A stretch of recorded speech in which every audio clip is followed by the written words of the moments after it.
Hey, I'm Dante, And hey, I'm Dana. and welcome to the Dante Show.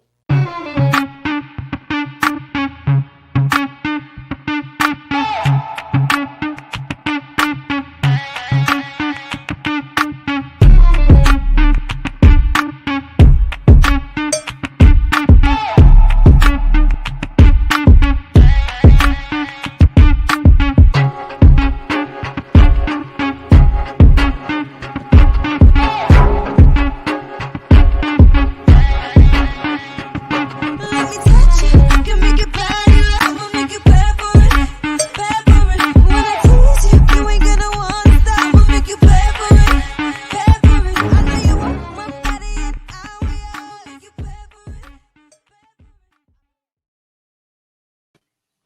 What up, Village? What it do? It is Taco Tuesday with no tacos with your boy Dante Morrison and my phenomenal partner in crime. Dana Dang, what's happening, y'all? How y'all doing? You know what I mean? You know what I mean? We here, y'all. We back in effect, and we are excited about tonight's conversation: human trafficking.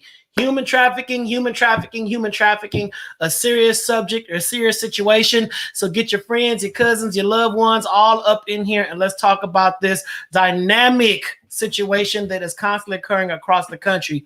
So if you have never heard of human trafficking, you're going to learn about it on tonight. We got a phenomenal guest that's going to bring the heat, and we are amped. We are excited. And guess what? We are still in Black History Month. Day two of Black History Month is in full effect. So as you muster on up in here, muster in with your fist held high, with your black pride, say it loud. Let's make it happen. So I see y'all coming in slowly but surely. Dana, how's your day, dog? Yes. You know what I'm saying? The day. One day. You said one day they're gonna be what? One day they're gonna be gone. One No, day they're not going. They actually standing outside the studio right now, looking through the window, trying to get in. But my day was cool. It was long, man. You know, at the beginning of the month and health insurance, the beginning of the year is the long days. You know, you deal with it. So other than work is work. Thank God for a job. You know what I'm saying? For sure. For Shizo.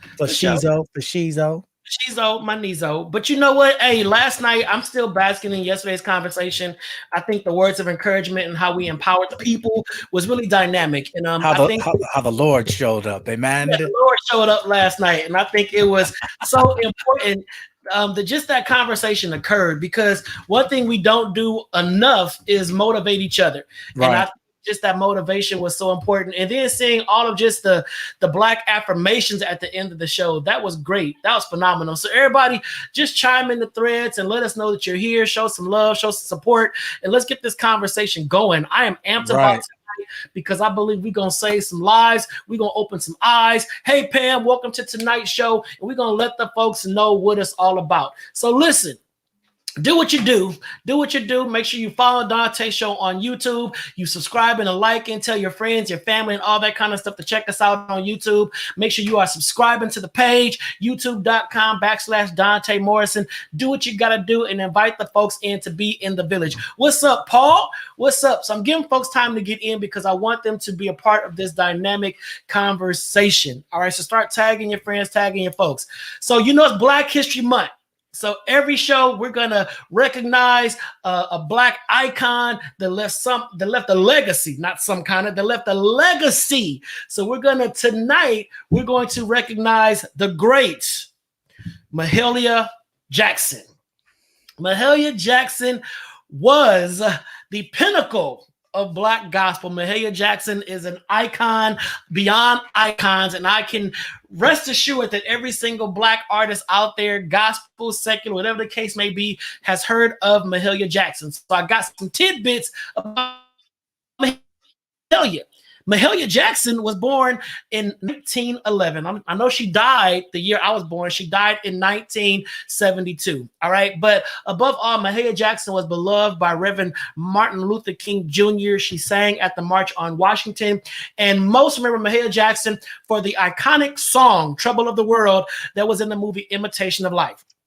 So if you ever saw Imitation of Life, you know at the end when Sarah Jane was running to the casket and she, mama, mama, mama, but Mahalia sang at her mama's funeral and she annihilated, Trouble of the World. And I mean, Mahalia was a beast, and she was. Let me see what else do I know about Mahalia Jackson. Mahalia Jackson she loved Bessie Smith. That's who inspired her sound. So she loved secular artists, but then she went on and became the gospel great that she is known for. So Dana, you know who What's Mahalia up? Jackson. No, are you talking about hand clapping Mahalia? Don't do Mahalia. Don't do Mahalia. Don't do Mahalia. Are you talking about foot stomping Mahalia? Let's stop it. And her name was really Mahala. She added the I once her career started. Her name was Mahala Jackson, but she put that I in there to make it happen. Hey, what's up, Stanton? What's up? Happy Black History Month. What's up, Renee Eason? What's up, Renee? Hey, Mama hey, Renee. What's up, Princess? Hey, Auntie Weezy. Hey. Get up in here, y'all. Conversation's going to be hot. So we just paid homage to Mahalia Jackson, a gospel great for Black History Month. She's who we're recognizing on today. So with that being said, this is when I bow out and my partner in crime takes over, because y'all know what this is. You know what it's time for? It's time for the what? It's time for the Dana drop. Boom. Boom.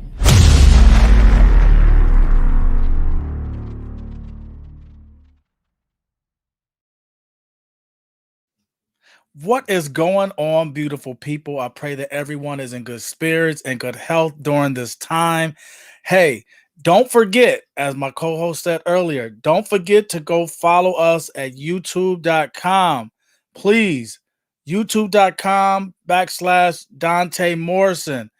Click the subscribe button. Follow us. Tell a friend. Tell a loved one. Tell a cousin. We're trying to get our numbers up for this year. We're trying to take it to the next level, and you can help us do it, okay? All right, it's Black History Month, so I'm going to keep my Dana drop short. I'm going to just bring out some little Black historians that maybe you don't know about and some things that they've invented. So let me go with this person first. Let me see here. Who we got first? Let me see. We're going to introduce, here it is, Sarah Boone. Sarah Boone. The ironing board is a product that's used possibly just as much as it's overlooked. In the late 19th century, it was improved upon by Sarah Boone, an African-American woman who was born enslaved. One of the first Black women in U.S. history to receive a patent, she expanded upon the original ironing board, which was essentially a horizontal wooden block originally patented in 1858. And with Boone's 1892 additions, the board's features became narrower in the beginning, and a curved design, making it easier to iron garments such as pants, dresses, shirts, jackets, and things like that. And she particularly, what is the word I'm looking for? I just went blank. Hey, pray with me. She initially enhanced it for women's garments. I'm sorry, that's the word I was looking for. She initially enhanced it for women's garments because, the flowing dresses and the skirts and things like that. So the original design of the ironing board didn't work. So she enhanced it and had a patent. All right. And then we have someone else. The home security system, co-invented by Mary Van Britton Brown in 1966. Before security systems became fixtures in homes, an African-American nurse by the name of Mary Britton Brown devised an early security unit for her own home. She spent many nights at home alone in Queens, New York, while her husband was away, and she felt really unsafe. So what she did, on top of all that, police, of course, in Black neighborhoods, they were unreliable, unresponsive, and things like that. So what she did is she created a device that would help put her mind to ease. In 1966, Brown invented a system that used a camera that could slide into a look-through hole, like the 4 peepholes. She designed a camera to go in her front door peepholes. The camera's view would then appear on a monitor in her home, so that she can survey the potential unwanted guests or people, banging on her door, knocking on her door, or trying to break in with her. She then added other features to the system, including a microphone, so she can speak to someone without getting out of her bed or leaving the room that she's in. She also added a button to unlock the door if she wanted to buzz someone in. And for those of you that live in apartments and things like that, African-American woman created that. She also put on there a button to contact the police in case her husband wasn't home, or if she was, or someone actually got into her house, what have you. She can push that button. So Mary Van Britton Brown, the inventor of a security system. I bet you guys didn't know that. Okay, one more. The 3-light traffic light was invented by Garrett Morgan in 1923. So for those of y'all that are sitting at lights in traffic for so long, blame Garrett Morgan. He created this back in 1923. With only an elementary school education, Black inventor and son of an enslaved parent, Garrett Morgan came up with several significant inventions, including improving the sewing machine and the gas mask. Those gas masks that they wear in war and other places where they have gas fumes and things of that, Garrett Morgan in 1923 invented these things. However, one of Morgan's most influential inventions was improved by doing the traffic light. Without his innovations, drivers across the nation would be directed by only a 2-light system, which was probably yellow and red. But he invented the 3rd light, which is green. That's why there were so many accidents, things of that nature. Thanks to the success of this invention, Morgan became the first Black person in Cleveland, Ohio to own a car. He was the first Black person in Cleveland, Ohio to own a car. As a motorist, he witnessed severe car accidents all the time at this one intersection in the city. And in response to that, he decided to expand the current traffic light by adding another color. Okay. Warning. It was a warning to oncoming drivers of the impending stop. Let them know, slow down, go, stop. Garrett Morgan, the inventor of the inventing of this traffic light. That is the Dana drop. And I'll have more Black inventors for you tomorrow. And I'm going to be doing this all Black History Month because some of us need to be educated on where some of these things came from. All right. That's the Dana drop. Peace.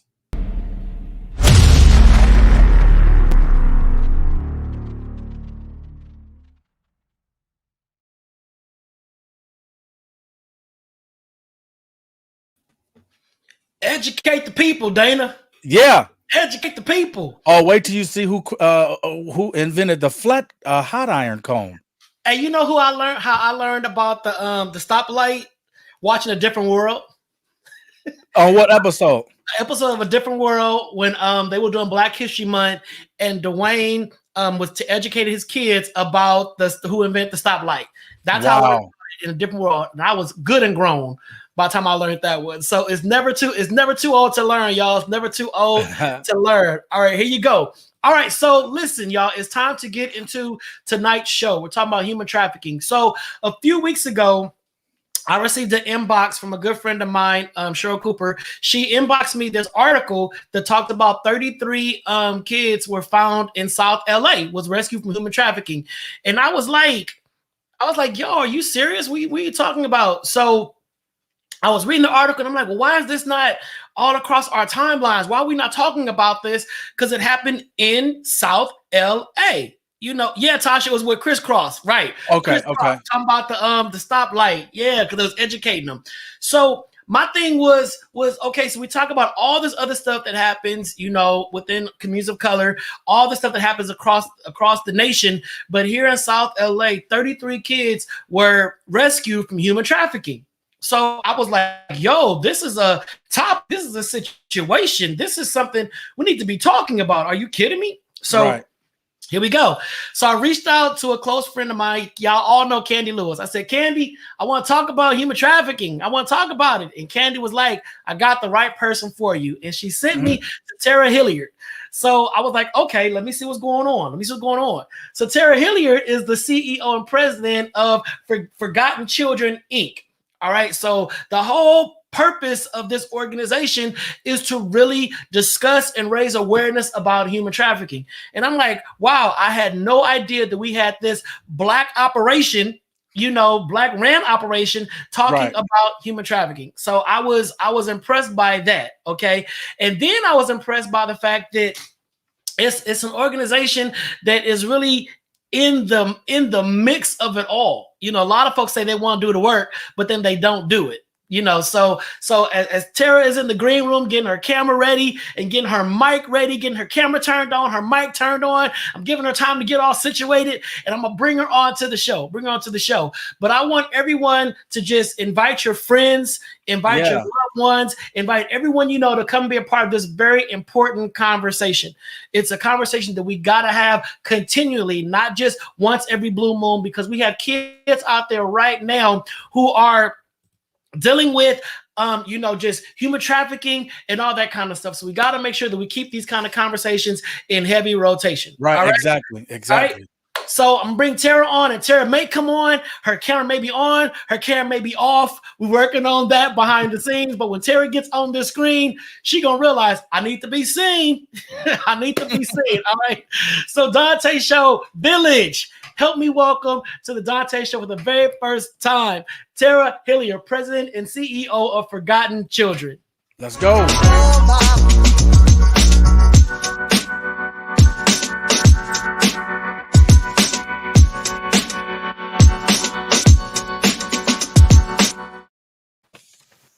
There she is.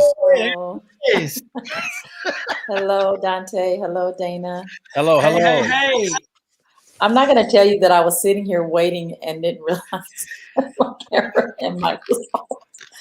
I was trying to give you subtle cues throughout my little thing, like she getting ready. She gonna turn that camera on. And I was like, just waiting. Okay, I'm so sorry. You just Right.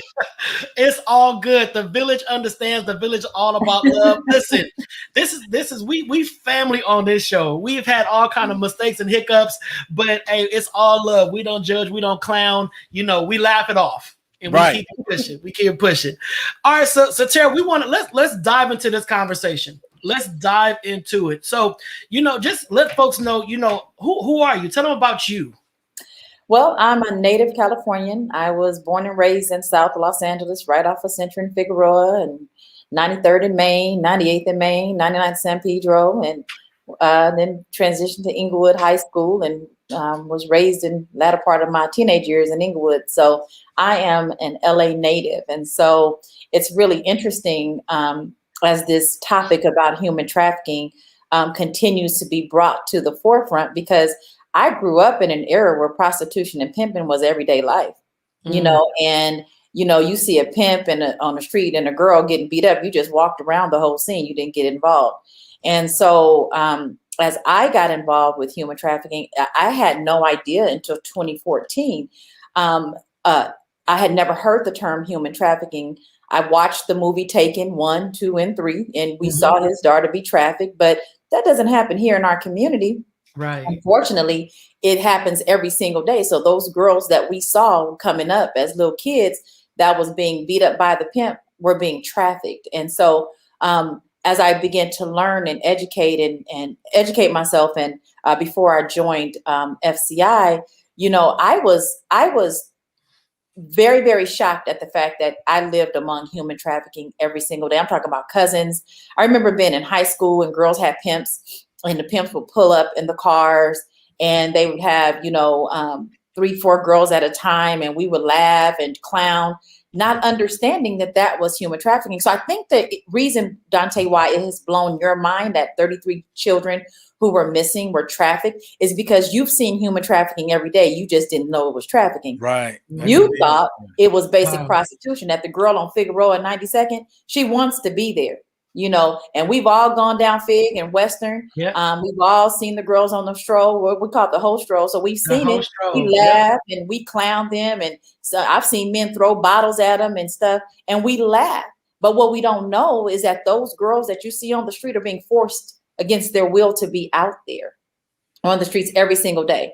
And so as I began to understand that, then I said, then we have a problem, because in our community, this is acceptable behavior because we feel like she wants to be there and we've made it a victimless crime. So at FCI, you know, one of our goals is really to change the narrative, change the conversation, and to educate our community about what human trafficking is, how it impacts our community, and literally how it is destroying us from the inside out. And I think that you tapped in. You said a lot in your intro. You know, we can just pull apart. I love it. I like some monkey bread. You just pull it apart. But you talked about the hostro, and anybody that lives in LA or grew up in LA, you know, Fig, you know, going up and down Fig, you know, hey, that's it. Or going on Western by the Snooty Fox or the Mustang, hey, that's it. You're in the hot spot. And you said that we may not realize that those women and girls are being trafficked. And I think that understanding that gets really skewed. Like what is human trafficking? What is it? That's a really good question. And that was the same question I asked when I came on. I'm like, okay, so what is this exactly? So human trafficking is force. There must be force, fraud, or coercion unless there's a minor involved. And so what we mean by that is this, that every girl that is on the street that is prostituting, right? So you have a difference between the prostitute, the one who's out there on her own volition, and the prostitute that's being trafficked. The one that's being trafficked does not keep any of the money that she makes. She's being forced into this. She's been frauded into this. She's been coerced into this. Every single dollar that she makes goes to the pimp.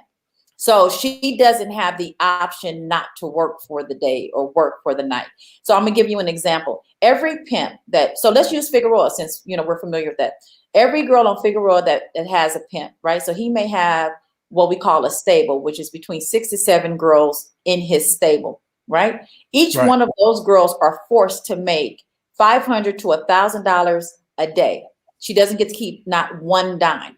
So let's think about that for a second. You have a guy that's forcing all of these girls to make $7,000 a day, times 7 days a week, times 30 days out of the month, times 365 days of the year. She keeps not one dime. In fact, many of the girls, if they don't have the money by the time he comes around to kind of re-up, she's often beaten or made to, or she's he treats, or he makes an example out of her. And so when you think about that for a second, doesn't that remind you of slavery? So each one of these girls are forced into sexual exploitation. They don't have a choice to get out. So the girl on Fig that has the little red thong on, that's walking down and she's flagging down cars, what you don't see is the pimp that's on the side of the street that's making sure that she's making his money. If she doesn't make the money by a certain time, then she suffers the consequences.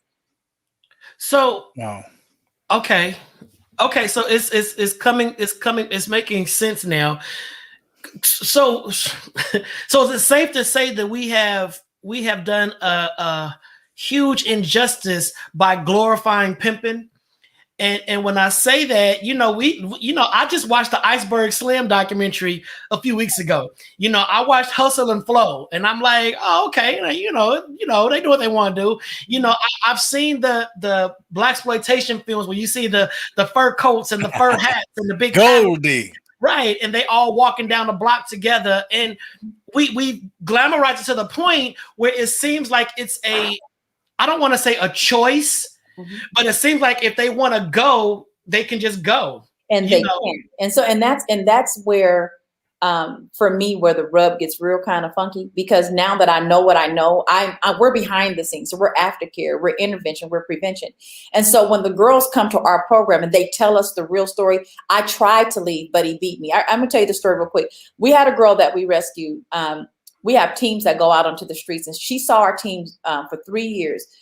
She was a white girl that was raised in South L.A. And so she was a top earner, and she was Fig, and she was worked Fig, and she worked on Hoover. And so she said one night that one of the girls was mouthing off to the pimp, and he called everybody over, and he said, "What I want to show you guys what happens when you don't make my money." And so he said, "Do you have my money?" She said, "No." He doused her in gasoline and set her on fire. Now, here's what's interesting about that story. I remember reading that story in the paper prior to meeting this girl. So as she was telling me, I said, "Gosh, that sounds really familiar." And she said, "Yeah." She said, "That's what happens." So the girls are often beaten or starved to death, or they're threatened.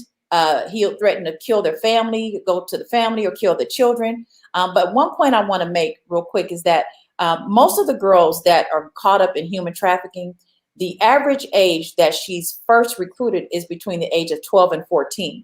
So you think about a girl that's 12 years old, recruited by a guy who lavishes her with, what every little teenage girl with her nails done. She wants her hair done. She want to be, well, I say fly, but my kids say they don't know what that means. She want to be fly. Right, and so what happens is, if you can manipulate the mind of a child, you can get them to believe any story. Now let's fast forward a little bit. Most girls that are in the life for about 7 years. So now she's 19. She doesn't wake up and say, "I'm done with the life." This is all she knows. And when he got her at 12, her name was Bridget, but he didn't change her name to Skittles. He's tattooed his insignia on her body. He's manipulated her and is controlling her mind. So that girl you see on Fig, 9 times out of 10, she's been out there for about 5 or 6 years. Not just Fig, but pimps move their girls from city to city as the demand increases. So Right. these 33 children that were rescued, I don't know where they're from. I can't say that they were all from South LA, but I will tell you this, that those 33 children were missing from somewhere. And they happened to land in South LA, but they could have started in Oakland. We've seen Oakland pimps bring their girls down to Long Beach Boulevard because the demand for girls a certain age and a certain color is high. Wow. I want to back up to how you said, the money they have to make in a day, and the dollar amount was high, so that it is safe to say there's a lot of partners within that day, and various acts have a different cost, and we're talking about kids. So these young girls have to negotiate these prices with these older men. Then they get the money, and then they have nothing to show for it afterwards. So I guess what is the signs that a parent can see that they can kind of tell that their daughter is being lured, in the wrong direction? Because all these girls, they don't come from these toxic or bad homes. Is that fair to say?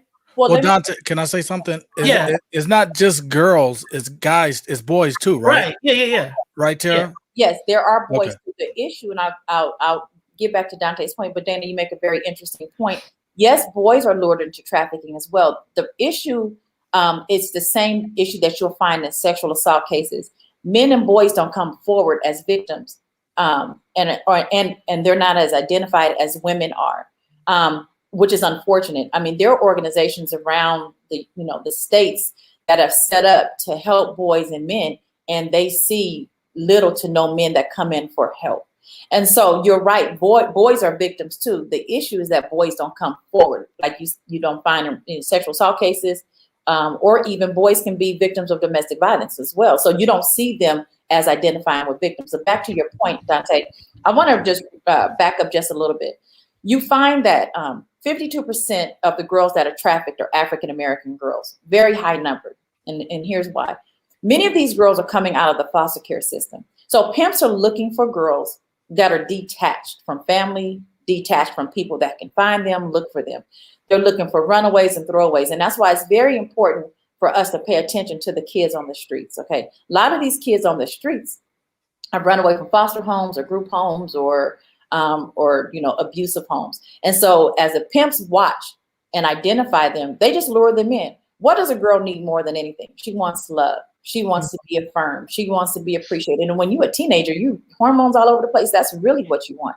So pimps give them all of, and they get in believe it or not, because the girls have told us, he gives them that at first.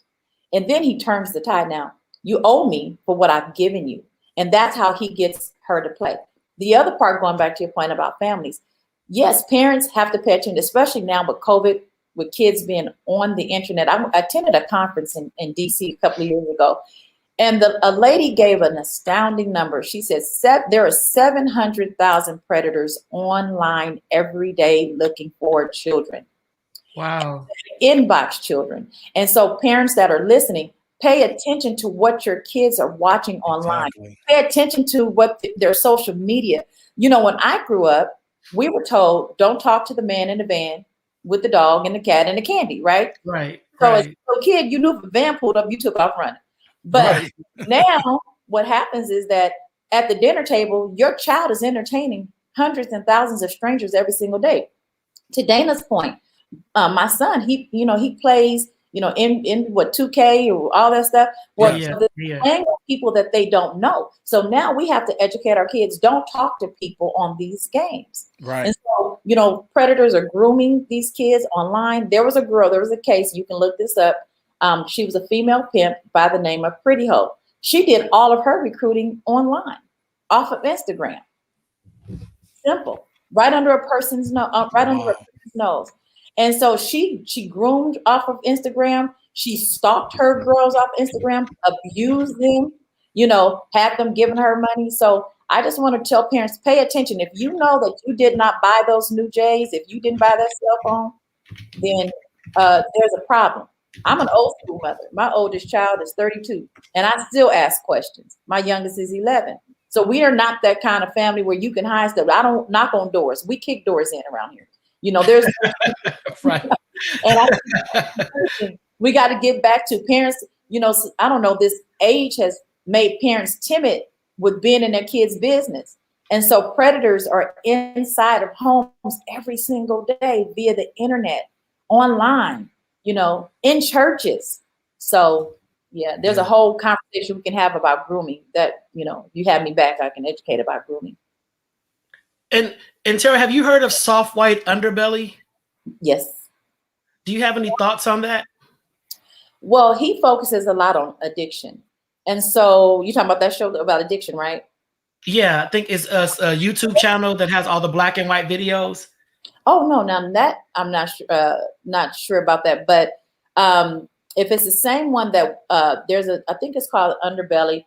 He focuses a lot on addiction and issues. Yeah, of he does addiction. have a lot of video about meth users and all of that. Yeah.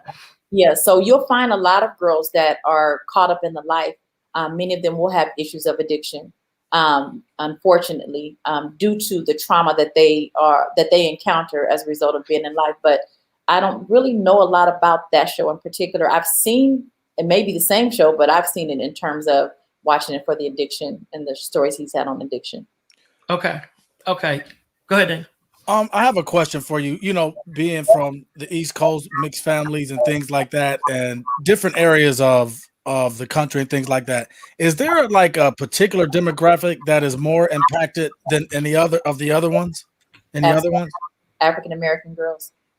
And that's why, when you think about what's happening right now, it just blows my mind that we're having this conversation when if you just look at the foster care system, what's the percentage of children? What's the demographic of children in foster care system? Black kids. Mm-hmm. What's the demographic of girls on the street? Black girls. Who's in demand for trafficking? Black girls, right? And so that's why that number 52% of girls that are trafficked are African American girls. And so then you wonder, well, why? Well, we have the highest percentage in the foster care system too. So not only are our girls in the foster care system, but then they are being recruited and groomed out of foster care to the streets. Wow. So, Tera, when it comes to pimps, pimps can start at a very young age, right? Mm-hmm. So how young have you seen a pimp? Well, I don't see pimps, and I don't work with pimps, and I don't talk to pimps. Because right.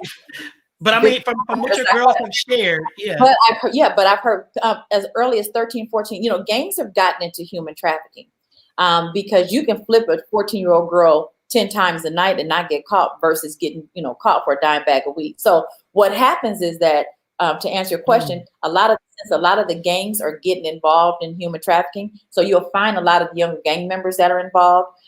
You find families of pimps where uncles are grooming, and think about it for a second. Think about the Black culture. And didn't we grow up to think that, when men dominated women and forced her out there to make his money? I mean, we had songs about it. B better have my money, where my money at. Those, believe it or not, are songs, easy.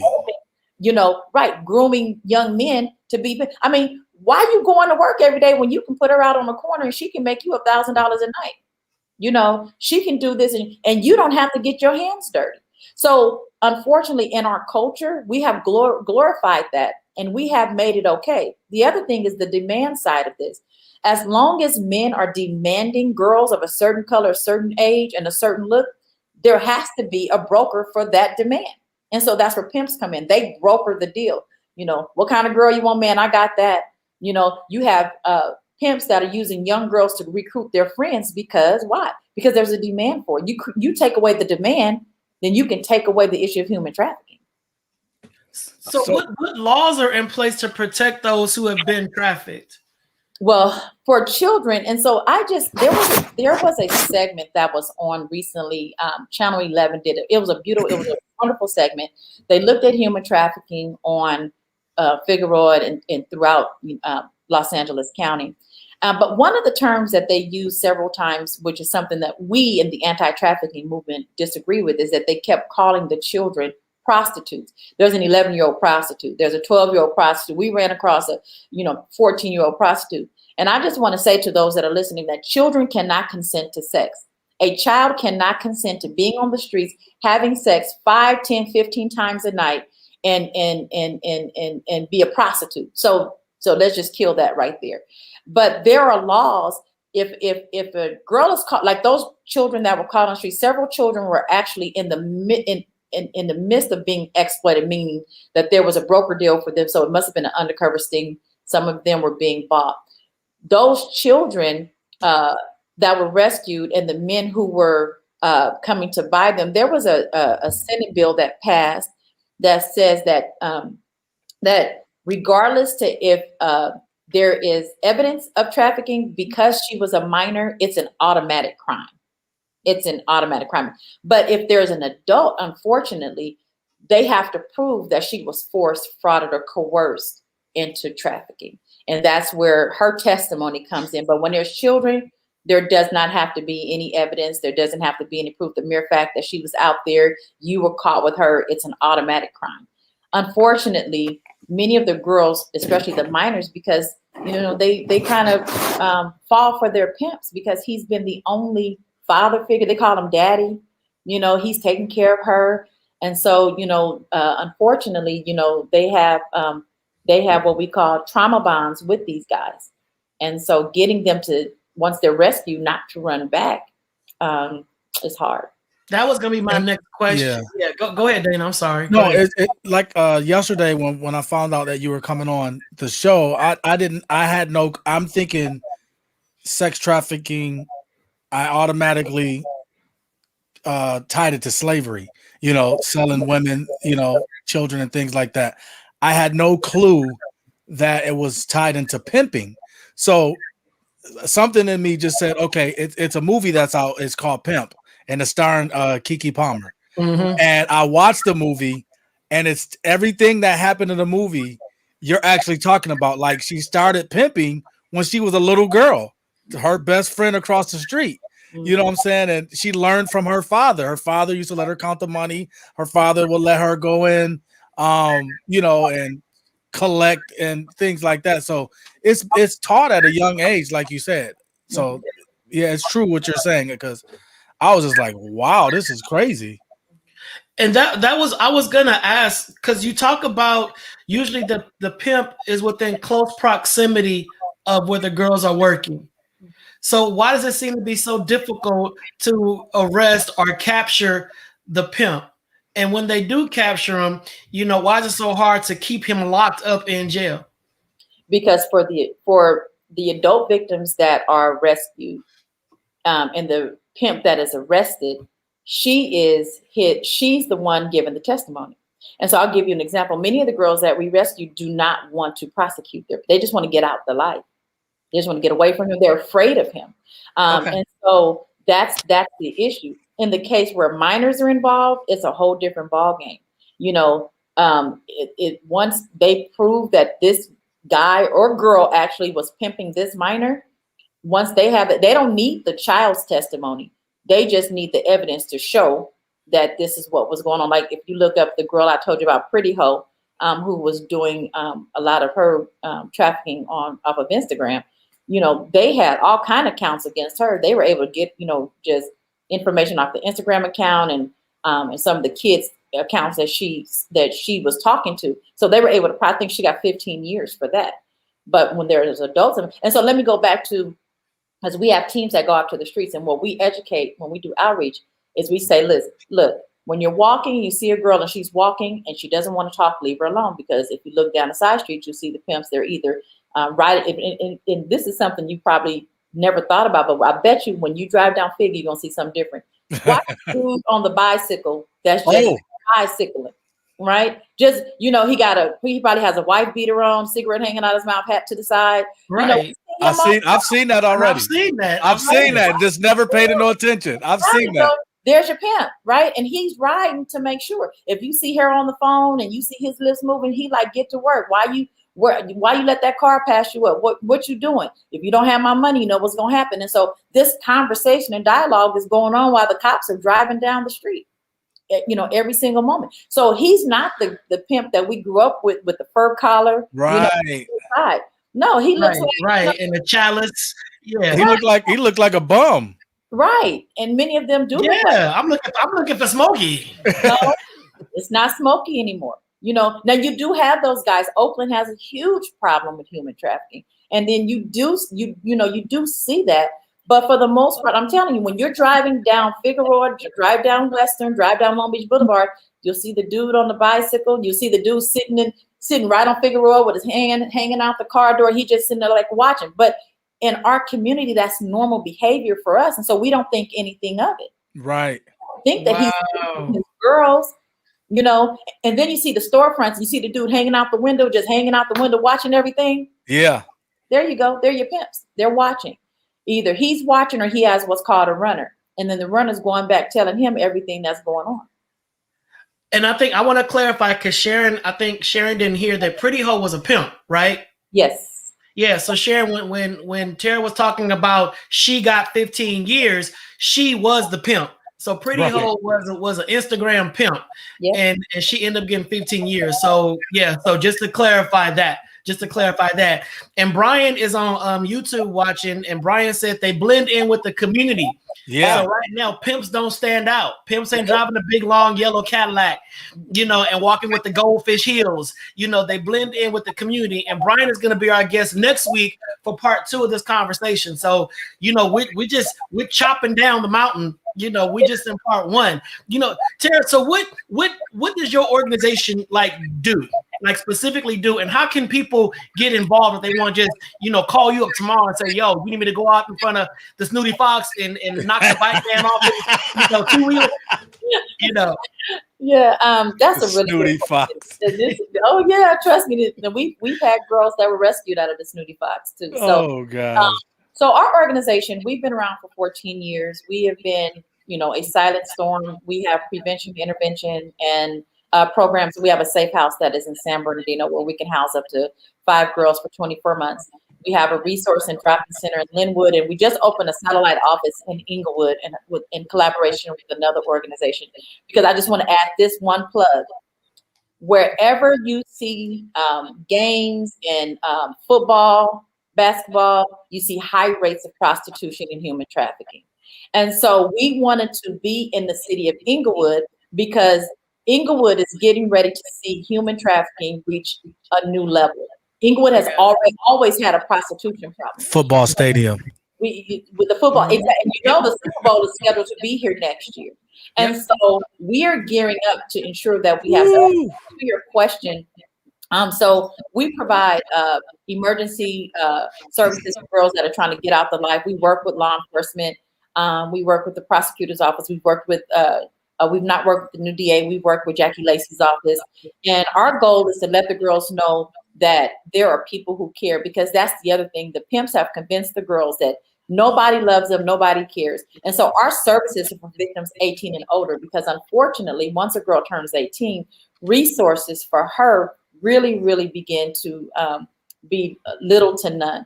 And so we, like I said, we provide housing. We're assisting with job training for her. We've actually done extractions where we've gotten girls from states, brought them here, and we've also sent them out of the state should they need. We work with parents. We educate. If you would like to have us to come out to do a presentation for your church or for your community, please do. We have street teams that go out. You have to be trained. We do not allow men to go out with us. However, we did our first outreach back in September where we had a fraternity to go out with us, and they helped us to hang posters, prevention posters in a lot of the motels. So in this year, our goal is to really get more out, take over more territory, educating the girls about signs of trafficking, because many of the girls don't realize they're being trafficked. They think that, it's mutual until we start having this conversation. So if anybody wants to get involved, they can visit us at www.fci-la.org. They can inbox me on Facebook, follow us on social media. And we're just really just trying to get into the community, let our girls know that we are here. There's no, our pastor is Pastor Jeremy Dixon of Center of Hope. We've had baptism sessions for the girls during the week that, want to give their lives to the Lord and really are just ready to change their lives. And so that's what we do. This is so interesting because I think about, and then, Brian just posted again. He said Disneyland was one of the biggest places to pick up young girls and boys. It's these places that we consider to be so innocent and so safe, but we have these predators there. Parents, keep your kids on that little leash. Keep them close to you. And Paul just said the pimps are very aggressive on Fig. I've had a younger pimp tell me he would kill me because I was trying to tell the young lady she didn't have to do this. And I think that the only way we're going to change is if we all come together as a community. And it's not a safe thing to do. Tera, I commend you for going out in the trenches, because you out there, you messing with somebody's money. And when you do that pisses folks off. Yeah, but you know what we do, Donta, and I would say, and thank you for those who are commenting. One of the things we do when we do come across the pimp, because we give freedom bags to the girls, small and large bags, and we just say, hey, we're just here to help her. He doesn't care as long as he know you're not trying to get her. So we're not there to tangle with him. Our goal is to get her to understand that there are people who are ready to help her. And so in all of our bags and our kits, we have like a nondescript card, because he'll go through her stuff, but we put gum, mints, a condom, now hand sanitizer and a mask, and then just a little nail card with an 800 number, and they know what it is. We'll give them a bottle of water, so we build trust with them in the community so that they know what we're doing. And so, we're Forgotten Children Inc., but make sure that we're Forgotten Children Inc. with the butterfly, not Forgotten Children Worldwide, because that's why we're slowly changing our name to FCI-LA.org so that we're not mistaken for this other organization. So. Yeah, Tera, you've enlightened so many folks. I mean, Rochelle just commented, I never thought of prostitution being a form of trafficking. Thank you for enlightening me. And I told you before we went live today, when I thought of trafficking, I'm thinking of lifting a van and, all these folks that came across the border and whatever. I never thought it's right in my neighborhood. I mean, I live in Leimert Park.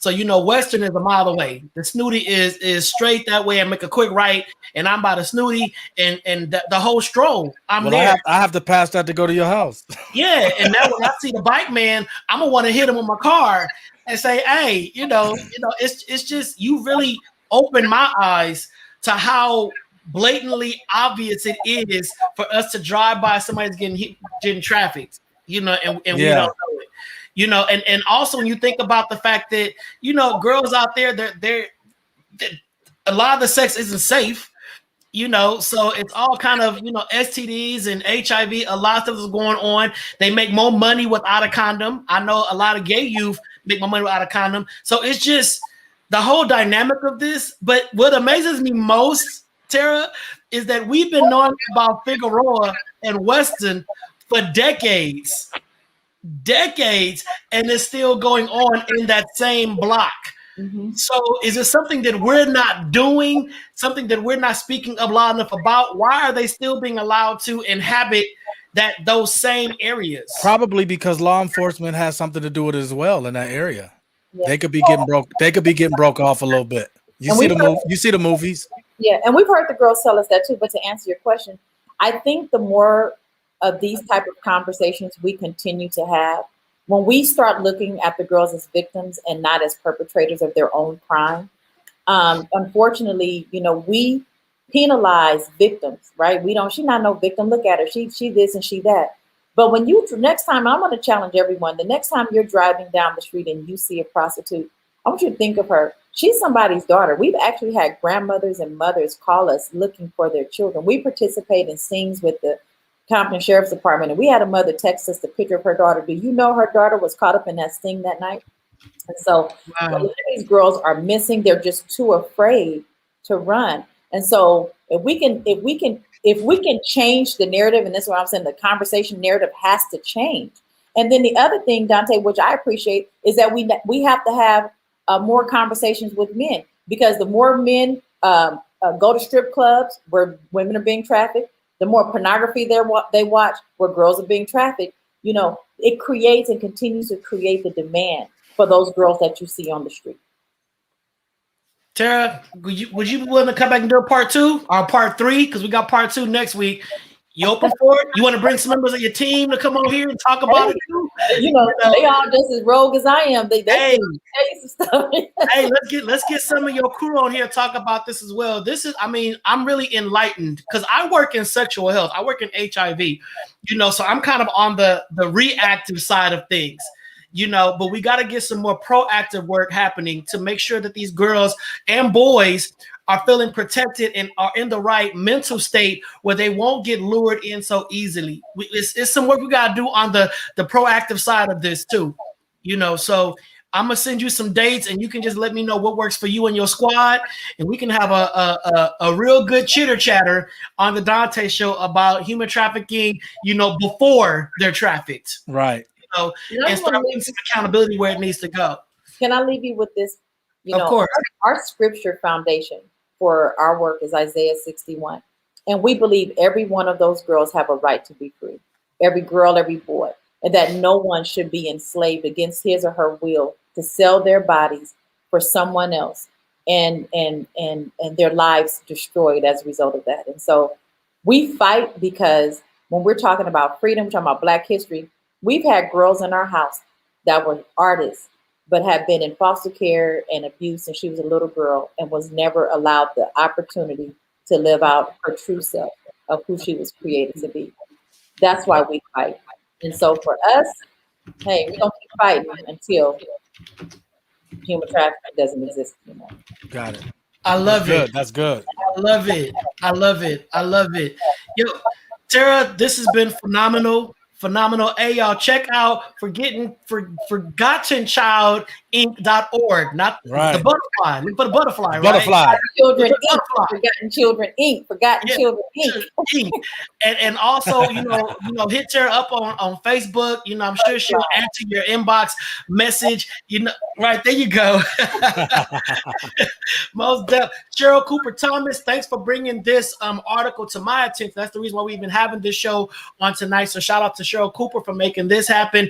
Tera, we're gonna get you back on the show before Black History Month ends to talk about our queens and our kings that are out there being trafficked. This is important conversation, important dialogue. Village, make sure to check out this website. Check out the website. Okay, check it out and check out Tera. Follow her on all social media outlets, even on LinkedIn.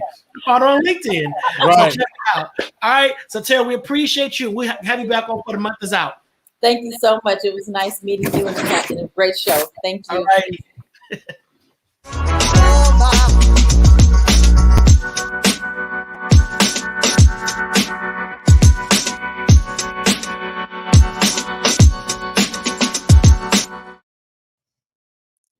What's up, Village? It's your boy Kwame, the man with the plan behind the stands. Before we get into it, do me a favor. If you are on YouTube, Twitter, Facebook, or whatever, hit that share button so people can see what the fuss is all about. Don't worry if it's the end of the show. They can catch the replay. We're trying to spread the love instead of spreading the lies, y'all. All right, let's get into it. Did you know that our boy Donta Morrison is a best-selling author? Do you like smut? Yes, smut. Well, these books are filled with it. Check out The End of the Rainbow, followed by the sequel, Yesterday Clarified. You can get them on Amazon, or if you are tired of giving Jeff Bezos the time of day, you can visit www.dontamorrison.com, where in fact you will find out more about the motivational, inspirational, hilarious host known as Donta, Mr. Morrison if you're nasty. He is not only the host of TDS, he is a public health advocate, motivational speaker, and community change agent. Articles, interviews, blogs, podcasts, vlogs, and more. You name it, and Donta has done it. Speaking of vlogs, have you subscribed to the Donta Show YouTube? Now, every villager should be subscribed. The more the channel grows, the bigger TDS messaging becomes. It's really simple. Go to www.youtube.com/Donta Morrison. And also, did you want to be a guest on the Donta Show? Or do you want to book Donta or Dana on your platform? Stop. Don't inbox him, don't email him, or even call him. You know what you need to do? Go ahead and open your handy-dandy smartphone or Wi-Fi enabled device and send an email to info@pyromedianetwork.com and request your presence on the show. It's 2021, y'all, and Donta and Dana has got management. So, let's conduct business. Speaking of management, the Donta Show is produced by Pyro Media Network. We are a Black-owned digital marketing and video production agency helping businesses and brands make an impact with their message. We also help businesses navigate what we call the biggest communication shift in over 500 years, social media. So, if you have a business, brand, or influence, and you want to take it to the next level, contact us today. All right, y'all. Thank you for joining us tonight, and we hope to see you on the next. Boom.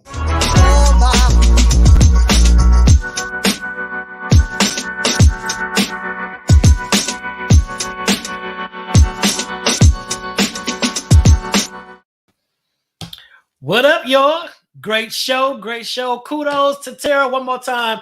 Give it up for Tera Hilliard. Give it up, give it up. Put those hands together. Celebrate her, celebrate her, celebrate our queen in the community, making a difference over there on the stroll. Give it up for Tera. Give it up.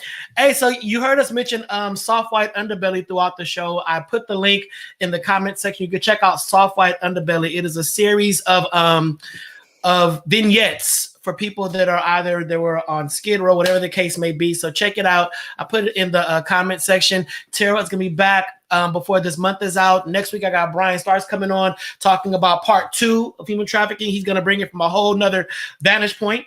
All right. So quick announcements from me.